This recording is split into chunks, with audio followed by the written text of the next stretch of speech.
Well, it is early in the morning at Mount Dora. It is Sunday morning, and we are going to pay our rent. This place, if you're here, you get your space rented in person before you leave because that guarantees your space for the next show.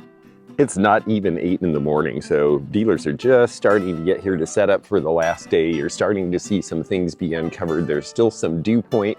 We will get to see some cool things going by. Ooh, let's take a look at some dogs, for example. There's some neat examples here. This is the Boxer, and that is a Hubley cast iron doorstop. They've also got Scotties, French Bulldog.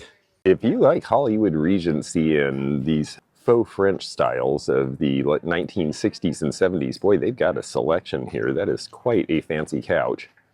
Only $65 on the bedstand. Well, we already have one sale. Ship's wheel on a stand there. That's a neat way to display those. Most people hang them on walls, but you might want one in the center of the room for some reason. This one's priced at $350. And up ahead on the left is our little show office by this gate, and we will be renewing there. They said they'd be open at 7, so I hope they were not lying. Oh, this is great. No one's in line. Well, there it is. We are in for January, and there are the dates, so come see us. Heard of an old still for $85. A rack made of antlers. Oh boy, yep, things got a lot of dew point last night. It's not so great for the wood furniture. I'm going to walk through the street of shops here just because some of these may be open while we're waiting for some of our outdoor dealers to get open. Street of shops is all sorts of things. There's some people who make original art and pottery and weave who sell in here, but then there's a lot of antiques and vintage and some decor things as well. This area is open more regularly than just the extravaganzas. Like anything with hairpin legs, and these tables are interesting because they've made them of some sort of a dish. Sensenich did most of the wooden airplane propellers that I see, and this one's really cool. The stouter ends, and I like the two-toning. This would be very attractive on a wall, which is where most of these old ones end up. He's got a 1930s truck here, and it's a dump truck with the lift in the back. And then this one, it's a railroad lantern, and there is our keystone that tells us it's from the old Pennsylvania Railroad. A little bit of surface rust, but the globe is good, and that is priced at $85. In brass, these old backpack fire extinguishers are pretty good value now. If the graphics were a little better on this Smith Indian, I would think that the $225 would be no problem to get. $75 on this utility cart. They've certainly gone up in price. We don't see them all the time like we used to at estate sales. There used to be one in every American home, but a lot are in collections now. And then here's Barbie's Indian Winnebago from the 70s. It looks like the era of Winnebagos we see parked on the street now with people living in them. I like the embossed for sale sign. We've got a couple of tire ashtrays priced in the $25 range, which is about what the average ones go for now.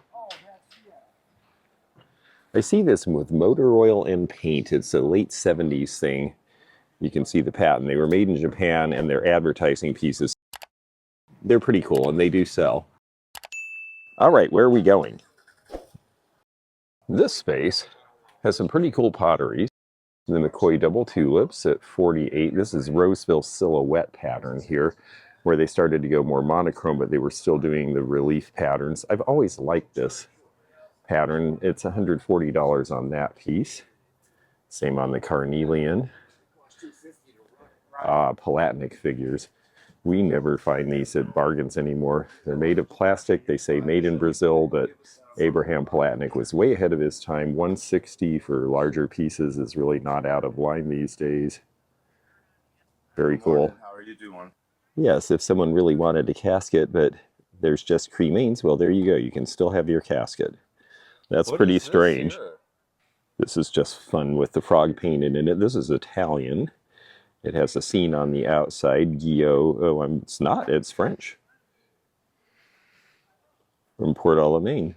What do you mainly? This guy's cute. Specialize in anything, or you like? I like a little bit of everything. Pottery and ceramics are one thing I love, so I always come into a booth like yours. But I really do like a little bit of everything. I'm just not able to focus on one thing, so I don't. This is Nybro. We see a lot of other Swedish and Scandinavian glass like this. The Nybro, for some reason, it's got a nice signature too. So far, I'm not seeing it sell for as much, but I think the quality is every bit as good as the other company. So this is something to look for, in my opinion. What was the artist that did those? And if you want to tell everyone you're rich, get this shred. See paper labels and can't attribute, but this one, this little seal here, actually has a paper tag too that says it's the Anderson Studio of Boothbay, Maine. There's several Anderson studios. This one has an AD mark for Anderson Design, so that might help you if you're in that part of the country and finding things like this without a label, so you can make an attribution. Nice Roseville wall pocket. Let's take a look at this. That looks like a Burley Winter glaze to me from Ohio from the 1920s. And this is an interesting piece of Roseville jonquil. This mouth with this opening that does a flower arrangement is not something we see typically in that piece. Not everybody realizes that Pigeon Forge pottery in Tennessee made figural pieces as well. This little guy is priced at $65. And it has the artist signature as well. That's also something we don't see as often on Pigeon Forge pottery. And then you've got the McCoy recumbent frog as a planter. That's also a piece you don't see often. Oh, thank you. You have another one. Oh, that's great. Chipmunk. Cool. I have a lot of jewelry, but I look for select pieces to fill in gaps in my inventory too. Four-leaf clover is always a good design, and this one is by Park Lane, which I believe was another home party maker. It's only $5. Over here we have this Russian enamel painted pin for $5, and I think that tag will come off because we've had enough moisture, so I'm not worried about damage. Yeah, it'll come off. I will put that in my pile. This little green pin is a late 30s Czechoslovakian piece with the nice emerald stones. Oh, it actually is marked Czech on the back. I recognize that piece. Let's see if these are Renoir or Matisse. They are Renoir. I like those for $5, absolutely. The key disobeys the not multiple colors in one piece rule, but I kind of like it anyway, but it's missing a few stones. For $3, I could take it and fix it, I suppose.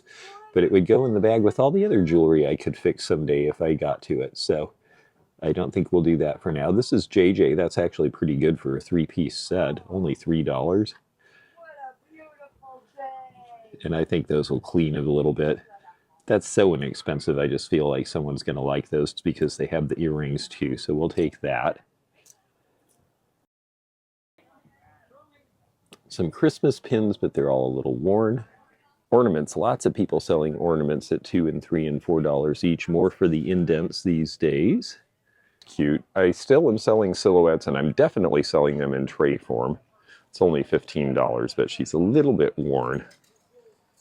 Parts of an old dresser set with some nice rhinestone studding in celluloid from about 1930 to look like faux tortoise shell. When they're broken apart like this, I start looking for the pieces that I think would be functional by themselves for some other purpose. This is only $3.50. It's a cute little box. Boxes are useful for all sorts of stuff, so I think I'll take that. The nail buffer is cute, but without the other pieces, I don't think it'll do much. This would be for your toothbrush. $3.50 on that.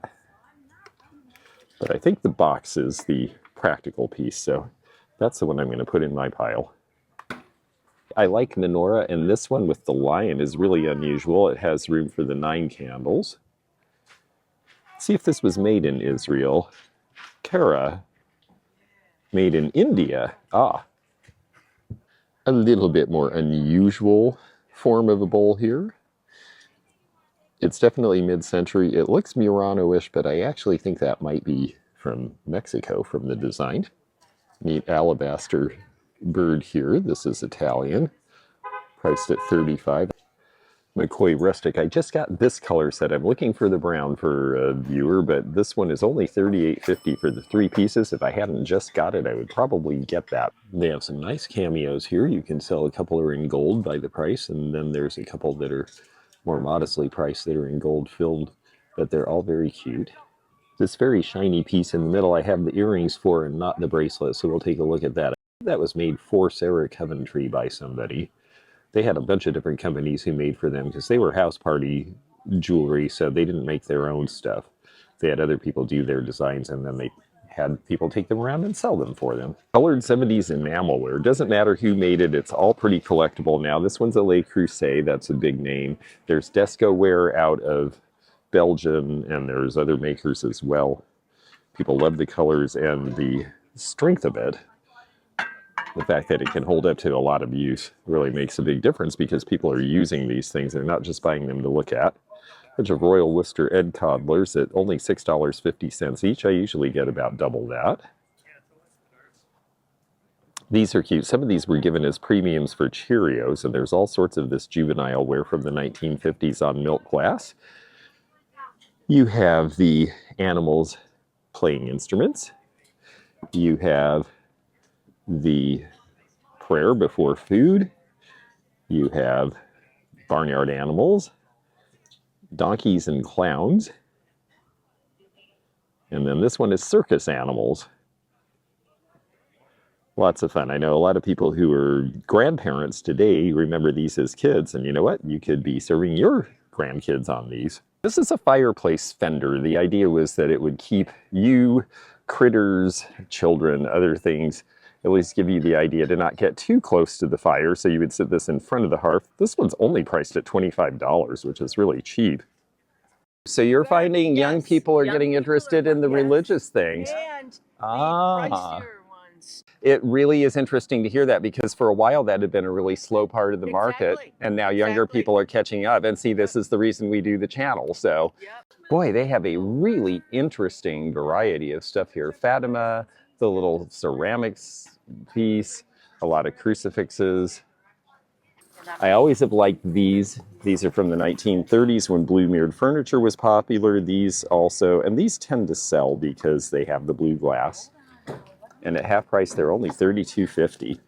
Oh, and I like your spice set. I know that you have everything in a lump because you're just getting started because of the rain. You had to tarp it, but do you know how much that one is? The tins? It's the little boxes with the faces. This one. Oh, that thing. Yes. The spice rack. Are you sure? Yeah. Oh my gosh. Well, thank you. I'd love it. Oh, good. Yeah. Not even letting them get set up, but they're having half off because they are liquidating. You've had good luck with art and paintings and pictures. And also prints. And my girlfriend too, who sold a lot of large prints. Oh, that's good to hear. Yep. You know, we usually do sell art at this show, but we kept ours in the car because of the weather. That's right. Yeah. So you were smart to get it out yesterday because you were probably the only people who had it as a result. And underneath everything is this Sorrento bar cart that I spotted, and she's only got $70 on it, and I can certainly get somewhere with that. It's very kind of her. You know, sometimes when dealers are downsizing, they give other dealers a good deal, and I'm very grateful for it. So I'm going to take that too. It belongs Oh, to it's my Dutch. mother-in-law. Oh, neat. It is 75 years old. She bought it right after the war in Holland. Aw. My husband was carried around on this bicycle when he was young. Oh, that's so cute. It's in perfect condition. The company, it's called the Gazelle bike, which in Dutch is Hazella. The company is still in business in Holland and does a very popular bicycle company still. Wow, that's really And cool. they're known- well, bicycles in Holland are quite That a thing. is the thing. I mean, Yeah, that that is is the thing. transportation for most Yes. people there. So, wow, that's really What's neat. wonderful about this bicycle, when you ride it, you sit up straight, Yes. so you don't get a sore back. I you don't- prefer that. I don't like the ones where you have to bend over. They just, not these days, especially here in Florida. That would make a lovely beach cruiser. It's- So Josie, the battery-operated walking cow, I've only seen one of these before, and this one's in much better shape. They were late 60s, early 70s Japanese battery-operated toy, right towards the end of that era, and I think she's just funny. How much is she? There's still some good art left here on a Sunday, and that's because it was wet enough that a lot of this didn't get put out until yesterday afternoon, so a lot of people haven't seen these pieces. This needs a little restoration, but it is an E. Taylor Baker. And maritime scenes are very popular these days. That's going to date sometime to about 1890 or 1900. Vernon wall plates, granted they don't sell like they used to, but at $3 each, they're really cheap. And this one is all sorts of Kentucky scenes. And this one is all sorts of Florida scenes. So those are pretty obvious for me. Whereas MacArthur, well, I don't sell MacArthur so well anymore either. And I don't do business in Virginia. I really only buy for the places that I sell because the tourists will buy them as tourist pieces. So glorious to have sun today and be able to see all the pretty colors and all the pretty glass. But is that what I'm looking at? No, it's the Mary Mushroom hanging pot here, probably for an ashtray. It's $85. It's a very scarce piece. So yes, even Mary Mushroom has become a serious collectible. This is Viking or rainbow glass actually, because this would have been hand blown. $20 is a very fair price on that. I knew Kelsey Murphy when she worked with Pilgrim. I don't remember her doing this piece. It's Nefertiti or an Egyptian style, and it has her signature on the bottom for Pilgrim glass. That's a 3-color because it's clear over green over the amber and then carved back. I really like that. I've not seen that piece of cameo before. They sure have a pretty truck that they've redone here in the turquoise. That looks like a late 50s Chevrolet. Old whiskey bottles, and there's a couple of different eras here. We have these hand-painted ones that are going to date sometime to around 1900. And see a lot of these out of Troy, New York, this Cronin company, but there were others that had them painted as well. There's Glen Forest Sour Mash. Then you get into early 1900s where you see a lot of transferware. The Kintor, this should date to about 1910. Then you get up all the way into the 1960s and 70s when they were still making this sort of thing. That's 1968. So liquor jugs span a long era in collecting and are pretty interesting to a lot of people.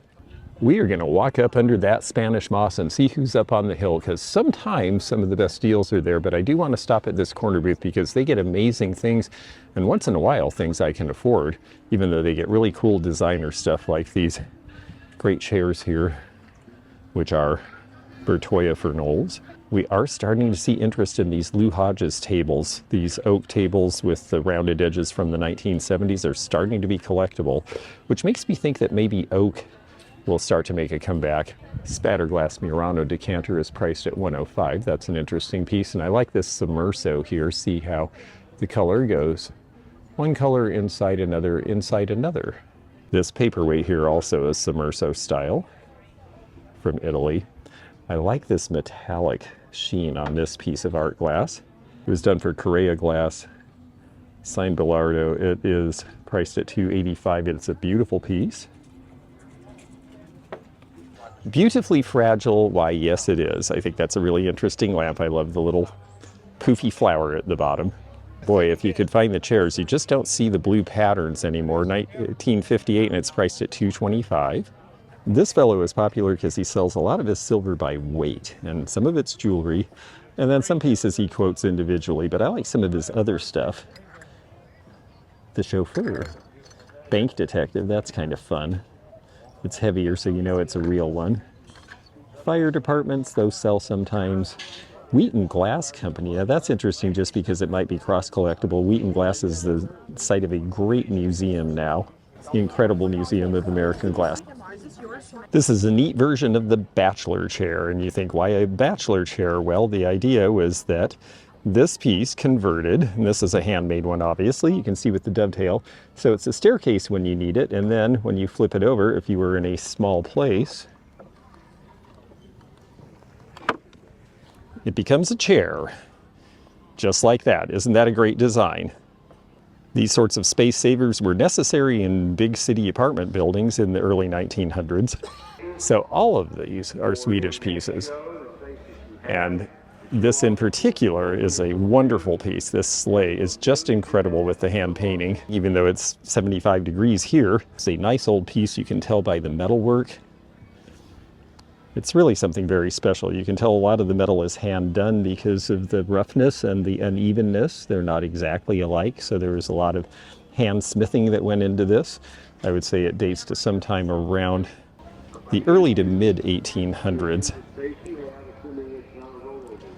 This is interesting. Somebody took a natural piece of wood that had just the right patterning and they whittled it down. It's one piece and it's a stool dated 1859.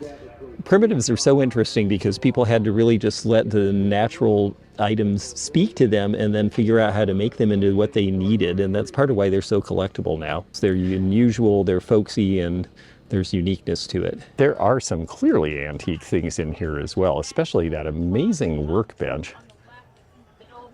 That has seen a lot of use. That would make a really fun farm table or a kitchen counter.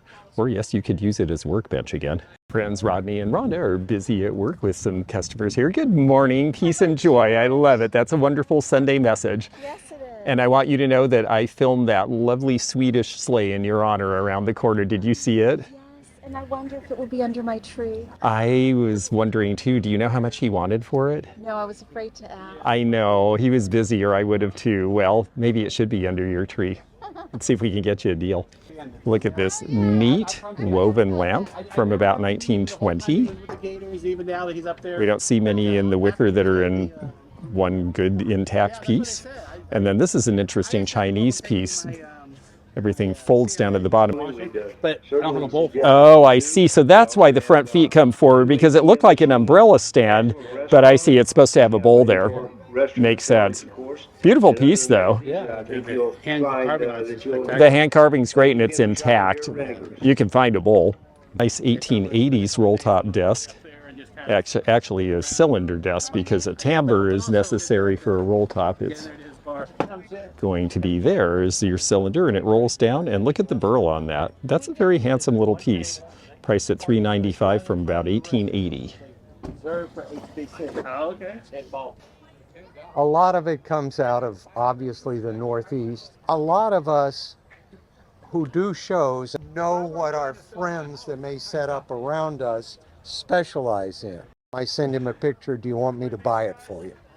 Then we'll meet at a show, that sort of thing. Oh, that's great. So you have people who do the same for you in return. And that's one of the great things. When you've been in the business a while, you end up knowing who's who, and you make those connections, and it really does. Everybody sort of helps each other out. It's physical networking almost. And It really is, and in this day and age, it still works really well. I love that big arch piece in the front. Do you know where that came from? yes, it came out of Hartford, Connecticut in a mansion. A Hartford mansion. Okay, I figured the Northeast, and it's got the jeweling that tells us it's definitely a nice old American piece, and wow, that's just amazing. So I imagine a lot of your customers are people building houses, and they're buying this with the idea of building it into the new home. Yes. Yeah. A lot of the windows will fit in existing windows. Measurements, so it's not always a custom thing. And I really like these with the, are they conquistadors? Yeah, or knights or whatever. Mm-hmm. Wow. Look like European paintings, but they're American windows. All the glass is American. Right. Paintings This are- tells you it's American right there. Jewels. And this glass is probably Kokomo, some of it. It's called a combination window. They're the rarest of all, but they weren't any harder to make. They're a combination of clear bevels and stained glass. Oh, yes. Instead of being all stained glass or all clear bevels. Well, it breaks the eye up and gives you more design, so I can see why they're the more collectible now. But yes, it certainly wouldn't make any difference to the person making it, I suppose. I got them in Texas from a dealer who had them in his log cabin, Oh, wow. but he had acquired them in California, Yes. out of a California man. I figured some old Spanish trail somewhere in the South. Oh, that's just wonderful. Well, you have amazing stuff, and I'm really glad to see you here again. Thank you, thank you. And there's his name and number. So if you folks are building a house and looking for really great architectural glass, well, there is a source for you. Oh, so you bought a big estate. Oh, okay. End up with a 10 by 30 storage unit after merchant. Oh my goodness. Yeah, that's the thing about, yes, estates is storage units come on the heels of them. This is a great little piece though. Orlando Gold Refinery is one of several we see set up at shows, and they bring lots and lots of silver. Some of it they sell by weight, some of it of course with Navajo and other interest is going to sell at higher prices, and boy, these people are busy. It was the dinnerware pattern on I Dream of Jeannie, and at one time this was really, really hot, and some of the serving pieces still sell well. This is a great price for it all. It's only $150, and when they say vintage, what you're looking for is anything with a Made in USA label. This is the television label, as they called it, and that is a USA mark. This looks like a set that's been together its whole life, so I think all of them are going to have this mark. There are other marks as well. But the teapot is a good piece. This stuff used to sell like crazy. I still think it's very attractive and very usable. And at this price, I mean, he says most prices are $5 each. It's amazing. Cool. Good to see you. This is my friend Hayden. I am. Yes. Yes, this is Hayden, and he and his parents have a whole lot of stuff. Look at this handsome Weller umbrella stand, $140. These patterns were popular about 1920. Here's some fun repurposing, mermaids and sharks made of all sorts of things you might find in a garage. I think people are so inventive and clever with this stuff now, and wow, a lot of that would be really fun to have as yard art. If you like 1930s color, here it is, a whole row of bakelite in front of a whole row of hard to find original color Fiesta. I really like these bakelite knife sets. You don't see these very often with the holders. These are 1930s, and I love the multicolored handles especially. Those are some of the most collectible and valuable. He has a lot of nice carved bangles as well. So these are good quality pieces that we don't see in such abundance these days. Precise. I was telling my husband that I took pictures of the booth because I actually symmetrically like the setup of... I love the symmetric setup. Actually, everything about it just really appeals to me too. It's very balanced. The colors are really fun. I love Fiesta. It was one of the first things I discovered when I was 16 years old. It's just the most amazing stuff, and 40 years later, I still love it. But you've got some really great bakelite too. These two-tone carved pieces. Oh, the vine. Yeah, these are overdyes, yeah. Overdyes. Tell me what that is. Okay, so what they do with an overdye, you get the contrast. So the primary color of the bangle is this butterscotch, color. yeah. Well, it was originally yellow because the bakelite oxidizes. Oh, yes, so that's right. It was more of a yellow. That's true. We forget it looked different new. So that's the primary color. So they cast it that way, and then what they do is they wash it over with the black.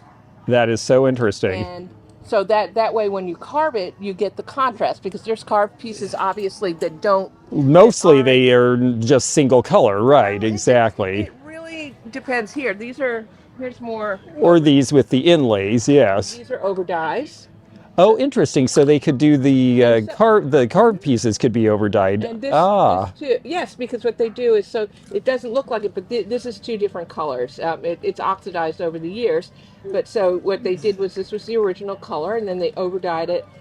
How interesting. Resin wash, overdye, and that way you got the true contrast. Yes. And when did they start doing that? I wasn't familiar. I've seen the pieces, I just didn't know that's how they did them. Oh, they've been doing, I mean... Pretty much from the beginning. Yeah. Yeah. And it depended, because it was the type of thing, I mean, it was Depression jewelry at first, but, you know, you could buy it in Woolworths and you could buy it in Saks Fifth Avenue. Now, exactly. It wasn't all just cheap dime store stuff. Yeah. No. And these were once red, white, and blue. These were World War II bracelets. Yes. Yes, that's right. And then they turned yellow with age, which is good because there's reproductions of these, and so we know these are original. And you have to be careful too, because what they did for a while, and you know, is when the counterfeits first started coming out. Right.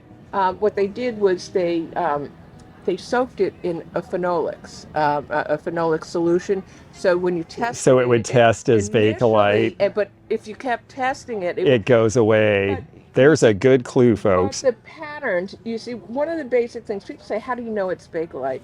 Well, I've been doing it forever, so I right, you know, because you just have seen so much. I'm brilliant, but because it's what you've handled it, right. Yes.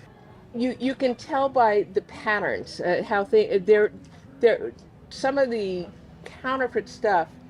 Some of it looks almost like it could be, but the pattern is off, like for a specific bracelet. Mm-hmm. And it doesn't match, or it's too deeply, or not enough. Or not enough. Okay. Or there's not a symmetry, like they call these daisy bracelets. Yes. Now. Perfectly symmetric, straight down the middle. These bracelets here, these probably were done by the same maker, yes. But this one wasn't. But if you look at it, regardless, they did certain patterns. The pattern is the same. Yes. So they followed, the machinists, they had guides. Right, and they're just doing a pattern over and over, right? Right. People think, pieces like this, they're not hand carved. I mean, they're machined. It's machine carved, right? That's correct. And a lot of the newer stuff too is laser carved, and it's just It's too sharp. Oh, much. Yes, too sharp in the detail, because this was hard to carve, and so the tools could only do so much. Especially back then. Well, this is Irena Edwards, and she has just given us some really interesting information about bakelite that was so helpful, and thank you for sharing your knowledge. And you are at art, and you're an artist too, and so this is how they can reach you, is that right? Art from the attic. Art from the attic. There you go, folks. Well, she obviously really knows her stuff and has amazing things, so come check her out, and I'm so glad to introduce myself to you. Very nice meeting Thank you. you. Thank you so much. This place has a lot of great general store stuff. This is such a fun show. It's starting to get really busy. I've got to go back to my booth. Cool little case here, only $40. This is a nice corner hanging case, a great way to have a little bit of extra space on your wall and a nice old look. They've got a lot of fun general stuff, big tobacco flats, but I noticed this cloisonne piece over here is rather nice. But it does not have a bottom. I wonder what the story is there. Red Wing Chef cookie jar, that's cute. And with the craze for board games that started during the pandemic, well, now we see a lot of them coming out at shows. Patty Duke, Barney Miller. Almost every TV show had a game associated with it by the 1960s and 70s. He's also got the Sprint Racing dual track set. I had this as a kid. That was lots of fun. Slot car racing it's hard to find them in good shape these days. And Air Devils, this is something unusual too, with the tether plane that swings around in the middle. A lot of people getting interested in copper again. This is a wonderful old pail, and it still has its lid. It is priced at $195. Should date back to about 1920. Lots of handsome kitchen clocks from the 1880s and 90s. Well, everyone's been really patient with me being out filming and not being in my booth, but it is time to get going here, so Kat called me back. Hi, Dalton. Dalton's letting the lizard eat ants. Oh, good. Please have them eat them all. I'm going to try to do a quick haul video while we are between customers here. I bought this yesterday from my neighbor. I paid $15, which is a wonderful price for a piano shawl. It has birds in it. It's going to probably date to the 1930s, and it's in wonderful condition.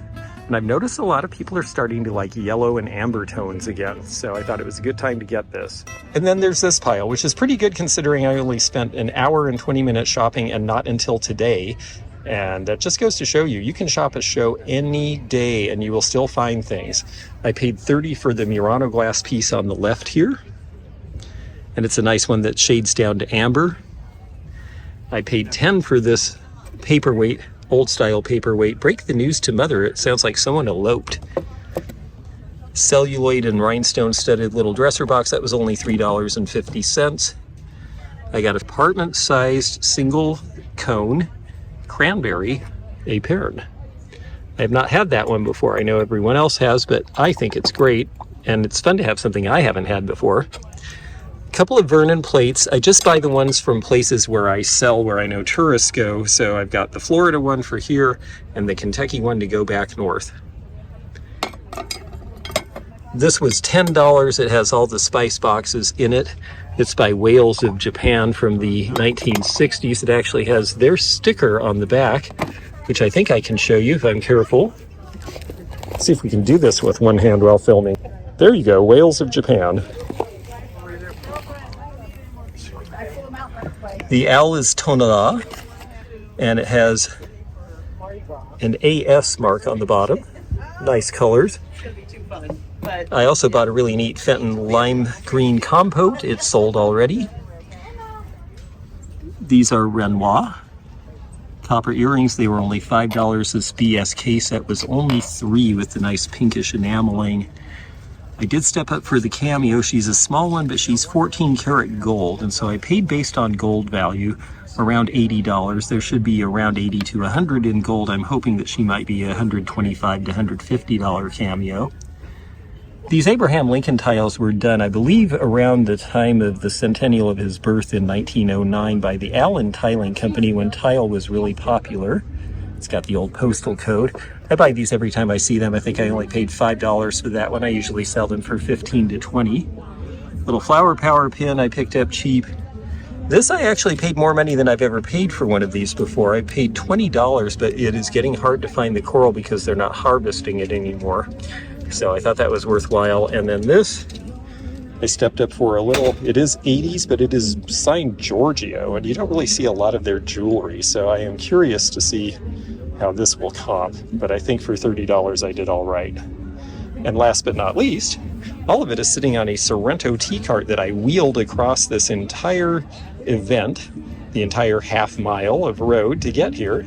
It was $70, which is a great price. These are very popular around 1970. It should sell for about $175. And then there's this piece, bakelite olive, and you pick olives out with this fork. It's just a great piece. I've always liked that.